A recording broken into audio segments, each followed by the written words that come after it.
बहुत दिनों पुरानी बात है। एक जंगल में एक मेमना दंपति रहा करते थे। उनमें से एक का नाम था लीला और दूसरे का नाम था भोला। दोनों का कोई संतान नहीं था। इस वजह से भोला हमेशा गुस्से में रहता था और लीला को बातें सुनाता रहता था। एक दिन की बात है, लीला घास चरने के लिए जंगल में गई। वो बहुत दुखी थी और मन ही मन कुछ सोच रही थी। हम दोनों एक संतान के लिए कितना संघर्ष कर रहे हैं, लेकिन अब तक हमें कोई संतान का सुख प्राप्ति नहीं हुआ। संतान ना होने की वजह से मेरा पति मुझसे नफरत करने लगे हैं। पता नहीं कब मुझे संतान होगी।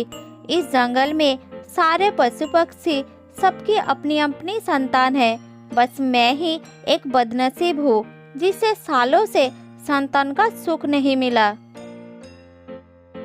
ये सब सोचते सोचते लीला अनजाने में जंगल के अंदर चली जा रही थी और अपने जीवन के दुख को याद करके रोई जा रही थी। लीला बरसों से एक संतान के लिए तरस रही थी, परंतु अभी भी उसे संतान सुख नहीं मिली। तभी लीला की नजर एक झाड़ियों के पास गई। उधर एक शेर का बच्चा जख्मी हालत में बैठा था। उसके पैरों में गहरी घाव लगे थे जिसमें से खून निकल रहा था। तब लीला उसके पास गई। मुझे बचा लो, मुझे बहुत दर्द हो रहा है। पिताजी, कहाँ हो तुम? अरे बेटा, तुम्हारे पैरों में चोट कैसे लगी? इसमें से खून भी निकल रहा है। एक भेड़िया मेरे ऊपर हमला कर दिया। मैं दौड़कर इस झाड़ियों के पीछे छिप गया। वो मेरा पीछा कर रहा है। मुझे उस भेड़िए से बचा लो। हाँ हाँ, तुम पहले उठने की कोशिश करो, मैं तुम्हें अपना घर ले जाऊंगी।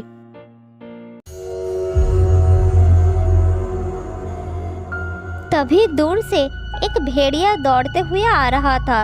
उसे देखकर लीला शेर के बच्चे को लेकर वहां से भागते हुए अपने घर में आती है। घर के अंदर उसका पति बैठा था। लीला को देखकर उसने कहा, आ गई तू मनहूस कहीं की, और इस शेर के बच्चे को क्यों साथ लाई है?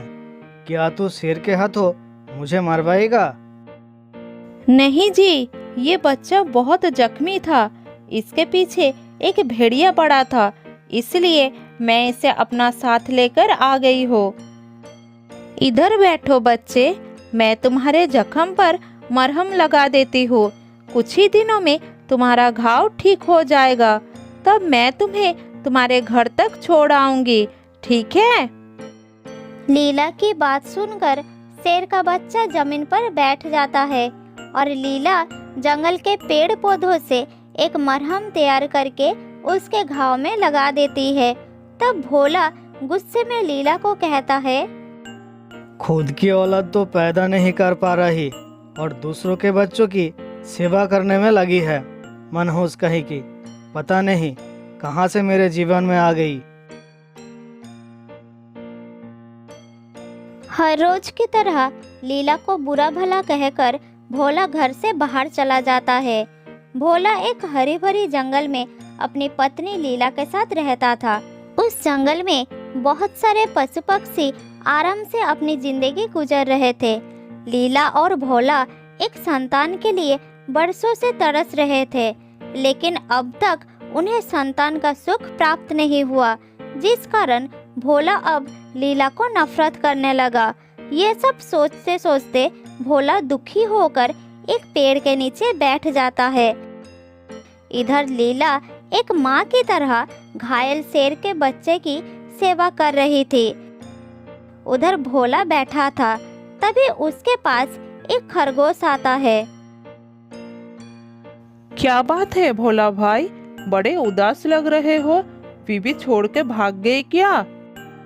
क्या बताओ खरगोश भाई, मेरी और लीला की शादी 5 साल हो गया है, लेकिन अब तक हमें संतान का सुख नहीं मिला भाई।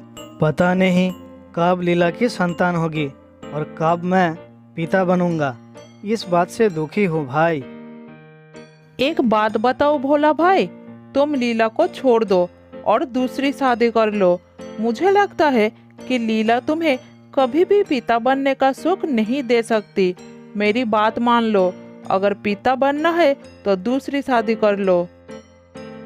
इतना कहकर खरगोश वहाँ से चला जाता है। तब भोला सोचता है, बात तो सही कहा खरगोश ने। लगता है सच में लीला संतान जन्म नहीं दे सकती। उसे मेरे जीवन से हटाना ही होगा। अभी जाकर मैं लीला को अपने घर से और अपने जीवन से निकाल दूंगा। इधर लीला उस शेर के बच्चे के पास बैठी थी और शेर का बच्चा कुछ कह रहा था। मैं अपने पिताजी के साथ रहता हूँ।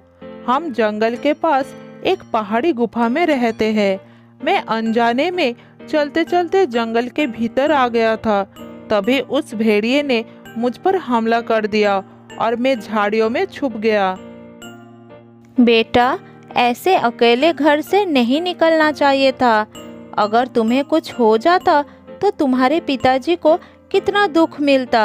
अब से कभी भी तुम अकेले घर से मत निकलना। जब तुम्हारा घाव ठीक हो जाएगा तब मैं तुम्हें अपने घर छोड़ आऊंगी।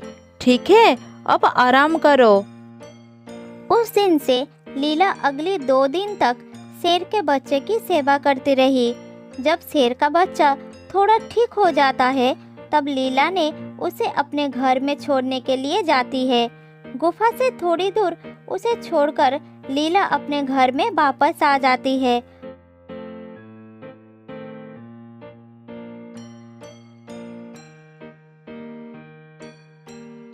और जैसे ही वो घर के सामने आती है तब घर के दरवाजे पर भोला उसे रोक देती है। अरे मनहूस कहीं की, कहाँ घुस रही है? रुक वहीं पर।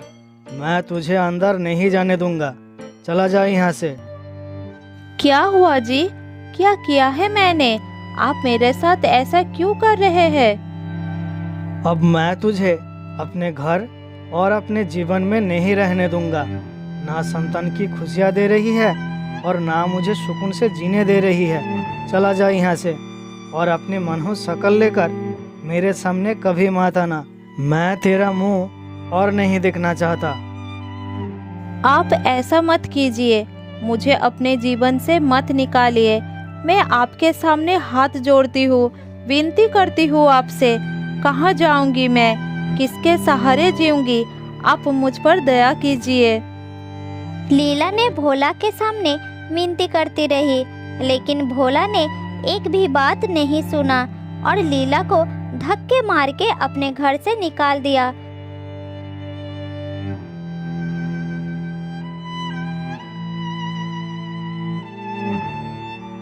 तब लीला रोते रोते बहुत दूर एक पहाड़ी इलाके में चली गई और पत्थर के पास बैठकर रोने लगी। ये क्या हो गया मेरे साथ? मेरे पति ने अपने जीवन से हमेशा के लिए मुझे निकाल दिया। अब मैं कहाँ जाऊंगी? किसके सहारे जीऊंगी? इतना कहकर लीला रोने लगती है। तब उसके पास एक हिरनी आती है।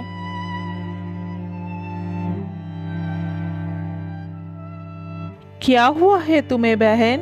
इस सुनसान इलाके में तुम क्यों रो रही हो? तब लीला अपनी सारी दुख की बात हिरनी को बताती है। तुम्हारे साथ बहुत बुरा हुआ लीला बहन। मैं दुआ करूंगी कि तुमको जल्द से जल्द संतान की खुशियां मिल जाए और तुम अपने पति के साथ खुशी खुशी अपना जीवन बिताओ।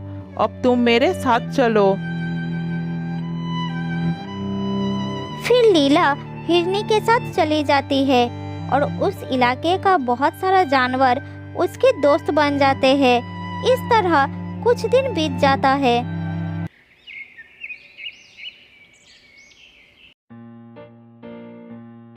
एक दिन लीला घास चर रही थी। तभी उसके पेट में बहुत दर्द होने लगती है और उसे उल्टियाँ होने लगती है। उसे इस हालत में देखकर हिरनी और भालू वहाँ पर आ जाते हैं। तब हिरनी लीला से पूछती है, लीला बहन, क्या हुआ? तुम्हें उल्टियाँ क्यों हो रही है? पता नहीं बहन, सुबह से मेरे पेट में बहुत दर्द हो रहा है और उल्टियाँ भी हो रही है। कुछ दिनों से मेरा पेट थोड़ा बड़ा भी लग रहा है। हाँ हाँ, मैं भी देख रहा हूँ, तुम्हारा पेट थोड़ा बढ़ गया है। मुझे लगता है लीला बहन तुम खुशखबरी देने वाली हो। तुम सच कह रहे हो, लीला बहन माँ बनने वाली है। हाँ हिरनी बहन, लीला बहन के ये लक्षण गर्भवती होने का लक्षण है। मैं इस लक्षण को अच्छी तरह से जानता हूँ, मुझे तो पूरा यकीन है। क्या मैं गर्भवती हो गई हूँ? मैं माँ बनने वाली हूँ? तुम सच कह रहे हो? हाँ लीला बहन, तुम माँ बनने वाली हो। बहुत बहुत बधाई हो तुमको। मैं माँ बनने वाली हूँ। हे भगवान, तेरा बहुत बहुत शुक्रिया। अब मेरा पति मुझसे नाराज नहीं होंगे। अब वो मुझे अपने साथ रहने देंगे। मुझे तुरंत ये खुशखबरी मेरे पति को देनी होगी। ये खुशखबरी सुनकर मेरे पति खुशी से झूमने लगेंगे। मैं और इंतजार नहीं कर सकती। तुम सबका बहुत बहुत शुक्रिया मेरे ख्याल रखने के लिए। अब मैं चलती हूँ। इतना कहकर लीला तुरंत वहां से अपने घर की ओर निकल गई। वो ये खुशखबरी अपने पति को सुनाने के लिए छटपटा रही थी। उसके सामने बहुत बड़ा जंगल था। वो जल्द से जल्द जंगल को पार करना चाहती थी। तभी आधा रास्ता तय करने के बाद लीला बहुत थक जाती है और एक पेड़ के नीचे रुकती है। बहुत थक गई हूँ। यहाँ पर थोड़ी देर आराम कर लेती हूँ। लीला पेड़ के नीचे बैठकर आराम कर रही थी। तभी वहाँ पर एक शेर आ जाता है और लीला के सामने आकर खड़ा हो जाता है और उसे शिकार करने के लिए सोचता है। अरे वाह, ये मेमना तो काफी मोटी और ताजी है। इसे तो खाकर मजा ही आ जाएगा। बहुत दिनों बाद मेमने का मांस खाने को मिलेगा। अरे अचानक शेर कहाँ से आ गया? अब मैं क्या करूँ? किधर जाऊँ? अब मैं तुझे अपना शिकार बनाऊंगा। अब तेरा अंतिम समय आ गया है। 3 दिन से मैं शिकार की तलाश में भूखा प्यासा जंगल में इधर उधर घूम रहा था, पर आज मैं तुझे खाकर अपनी भूख मिटाऊंगा। अब तुझे मेरे हाथ से कोई नहीं बचा सकता। तू मरने के लिए तैयार हो जा। शेर दादा, आपको इस जंगल में शिकार करने के लिए बहुत सारा जानवर मिल जाएंगे। मैं आपके सामने हाथ जोड़ती हूँ, मुझे मत खाइए। नहीं, मैं तुझे ही खाऊंगा। अगर शिकार का बात मानता रहूंगा तब तो मैं भूखा ही मर जाऊंगा। मैं तेरा बात नहीं मानने वाला। तू मरने के लिए तैयार हो जा। शेर दादा, मैं गर्भवती हूँ और मुझे माँ बनने का सुख 5 साल बाद मिला है। मैं ये खुशखबरी अपने पति को देने जा रही थी। मैं आपसे विनती करती हूँ, मुझे जाने दीजिए। नहीं नहीं नहीं, मैं तुझे जाने नहीं दूंगा। अब तू मेरा खाना बनने वाली है। लीला शेर के सामने गिड़गिड़ाती रही, लेकिन शेर ने उसकी बात नहीं मानता। तब लीला अपनी मौत को सामने देखकर अपने पति को याद करने लगती है।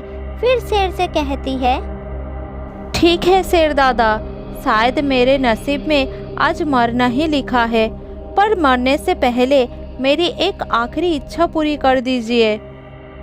ठीक है, बता, क्या है तेरी आखिरी इच्छा?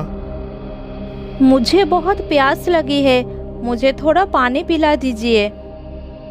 ठीक है, पास में मेरा घर है, तू मेरे साथ चल। मैं वही तुझे पानी पिला देता हूँ और फिर तुझे वही खा लूँगा। ठीक है शेर दादा, खा लेना, लेकिन अब मुझे थोड़ा पानी पिला दीजिए। फिर शेर लीला को साथ लेकर अपने घर की ओर जाने लगता है। तभी बीच रास्ते में कुछ लकड़बाघने उनका रास्ता रोक लेते हैं। अरे वाह, शेर के साथ मेमना, साथियों चलो, मेमने को अपना शिकार बनाते हैं, लेकिन पहले शेर को भगाना होगा। चलो।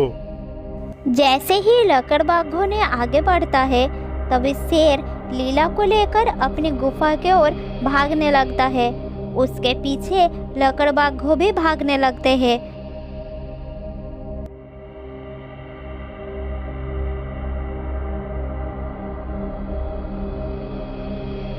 फिर शेर लीला को लेकर अपनी गुफा के अंदर चला जाता है। इधर सारे लकड़बाघे गुफा के बाहर खड़े हो जाते हैं। तभी शेर गुफा के अंदर देखता है कि अंदर कोई नहीं था। तब शेर घबरा जाता है और कहता है, अरे मेरा बेटा कहाँ गया? मैंने तो गुफा के अंदर ही उसे रख कर गया था। शेरू, मेरे बेटे, कहाँ हो तुम? तभी शेर गुफा के बाहर देखता है और वो देखता है कि उसका बेटा लकड़बाघों के बीच खड़ा है। ये देखकर शेर बहुत घबरा जाता है। अरे मेरा बेटा बाहर है, कहीं उस लकड़बाघों ने मेरे बच्चे को मार ना दे। ये लकड़बाघे बहुत खतरनाक है। तभी लीला तुरंत बाहर जाती है और लकड़बाघों के बीच शेर के बच्चे के पास खड़ी हो जाती है। फिर कहती है, भाइयों, अगर चाहो तो तुम मुझे खा सकते हो, लेकिन इस बच्चे को छोड़ दो। ये बहुत छोटा है, इसके मांस से तुम सबका पेट नहीं भरेगा। तभी लकड़बाघों ने शेर के बच्चे को छोड़ देता है। ये देखकर शेर के आंखों में आंसू आ जाता है। तभी उसका बेटा गुफा के अंदर आता है। उसे देखकर शेर बहुत खुश होता है और कहता है, मेरा बच्चा शेरू, जल्दी अंदर छुप जाओ, जल्दी जाओ बेटा। नहीं पिताजी, ये वही मेमना है जिसने उस दिन मेरी जान बचाकर मेरी 3 दिन तक सेवा की थी। आप उसे बचा लीजिए पिताजी, नहीं तो लकड़बाघों ने उसे मार डालेगा। उसे बचा लीजिए पिताजी। ये वही शेर का बच्चा था जिस दिन लीला ने उसकी जान बचाई थी। अपने बेटे के मुंह से सारी बातें सुनकर शेर तेजी से बाहर जाता है और लकड़बाघों के ऊपर झपट पड़ता है।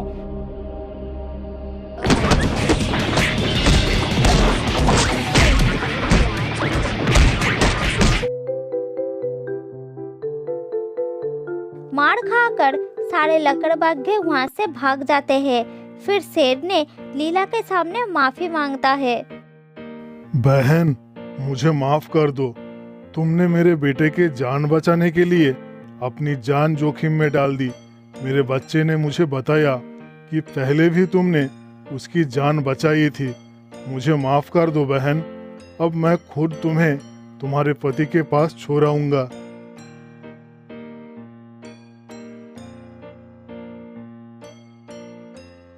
फिर शेर लीला को जंगल पार करके उसके पति के घर में छोड़ देता है और भोला अपनी पत्नी के मुंह से उसके गर्भवती होने की खबर सुनकर बहुत खुश होता है और अपने कर्म पर उसे शर्म लगने लगता है।